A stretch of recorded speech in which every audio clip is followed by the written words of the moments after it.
Assalamualaikum warahmatullahi wabarakatuh. Perkenalkan, nama saya Emu Sugiarti.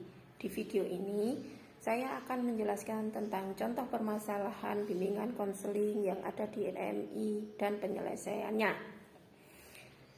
Yang mana video ini dibuat untuk memenuhi mata kuliah bimbingan konseling dengan dosen pengampu Ibu Ijina Angelowin untuk penilaian akhir semester. Latar belakang, setiap siswa yang ada tentunya mempunyai masalah dan akan sangat beragam. Permasalahan yang ada di lingkungan siswa dapat bersifat pribadi, sosial, belajar, atau karir. Oleh karena keterbatasan kematangan siswa dalam menganalisa dan memahami hambatan, maka konselor turut andil dalam penanganannya. Adapun salah satu cara dapat diambil untuk dapat membantu konseli yang mengalami masalah adalah menggunakan studi kasus. Apa itu studi kasus? Studi kasus adalah suatu cara memperoleh data selengkap-lengkapnya tentang individu. Data tersebut diolah dan dianalisa.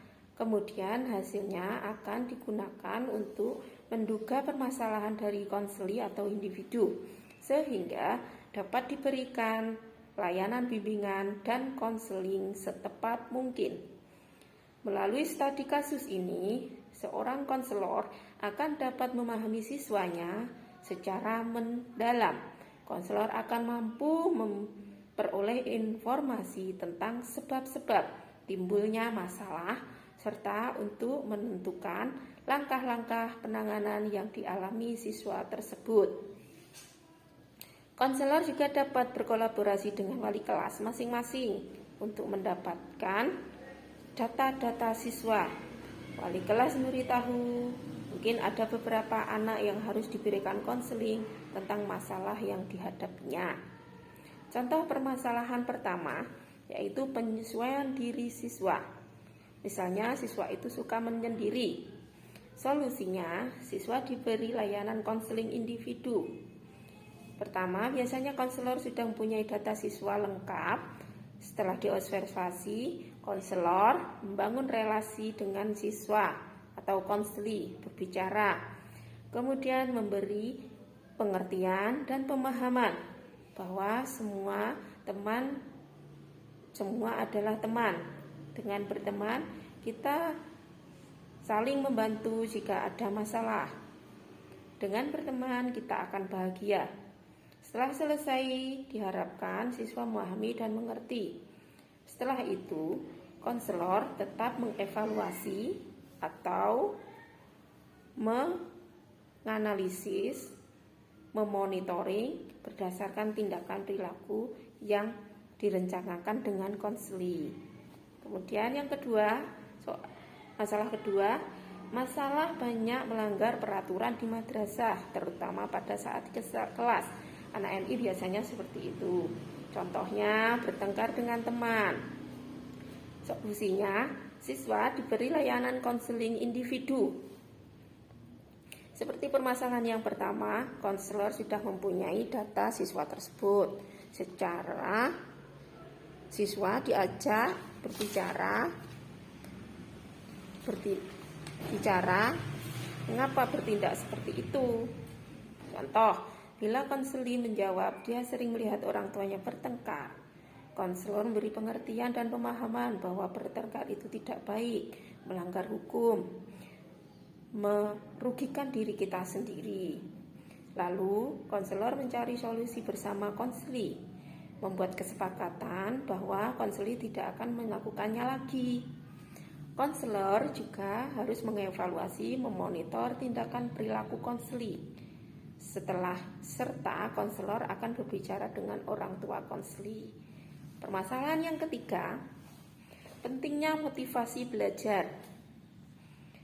Dalam satu kelas biasanya ada beberapa anak yang kurang motivasi belajarnya. Kemudian biasanya wali kelas melaporkan ke BK untuk diberikan layanan beberapa anak tersebut. Solusinya, siswa diberi layanan bimbingan konseling kelompok dengan cara konselor mengumpulkan siswa-siswi tersebut. Lalu konselor mengabsen siswa.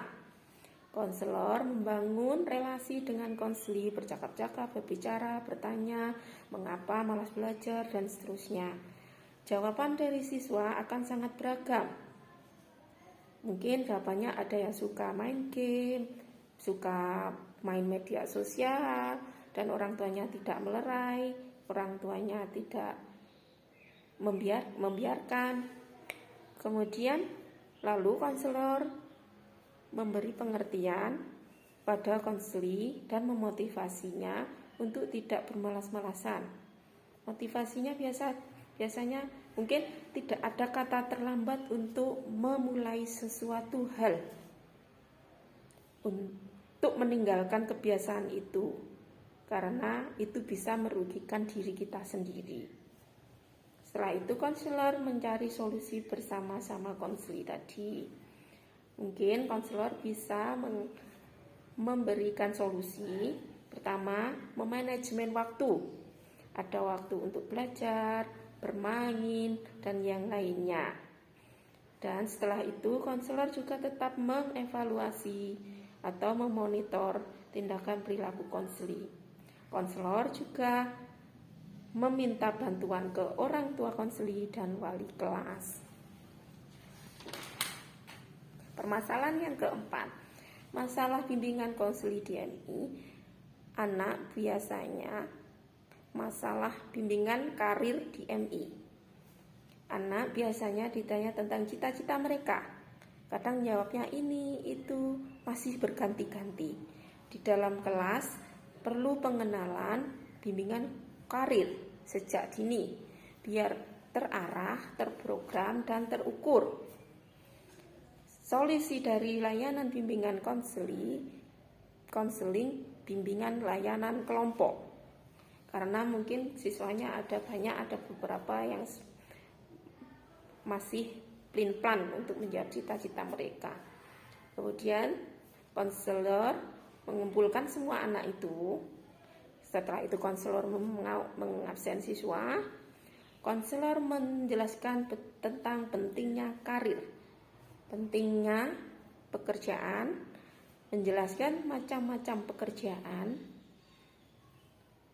karena bimbingan karir berhubungan dengan bimbingan belajar, bimbingan pribadi, dan bimbingan sosial, sehingga siswa mampu memahami diri mereka, meliputi bakat, minat, kepribadian, kelemahan mereka, kekurangan mereka, memahami lingkungan sekolah, teman yang berhubungan dengan siswa. Bimbingan konseling, layanan bimbingan karir, salah satu layanan yang bertujuan agar diri dan potensi siswa dapat berkembang secara optimal, dan bimbingan karir dapat memotivasi peserta didik untuk memilih cita-cita mereka. Siswa mengetahui kecakapan potensi dirinya dan dapat dikembangkan. Siswa bisa menyesuaikan minatnya dan dapat membantu mencapai cita-citanya. Kemudian yang kelima, permasalahan kurang rasa percaya diri pada siswa MI. Solusinya sama seperti ada atas, layanan bimbingan konseli kelompok. Mengapa? Karena satu kelas pasti ada beberapa siswa yang kurang percaya diri, malu bertanya pada guru, atau disuruh maju malu, seperti itu. Bagaimana cara agar siswa tersebut mempunyai rasa percaya diri? Pertama, konselor mengumpulkan siswa-siswinya. Kemudian konselor mengabsen sama seperti atas tadi.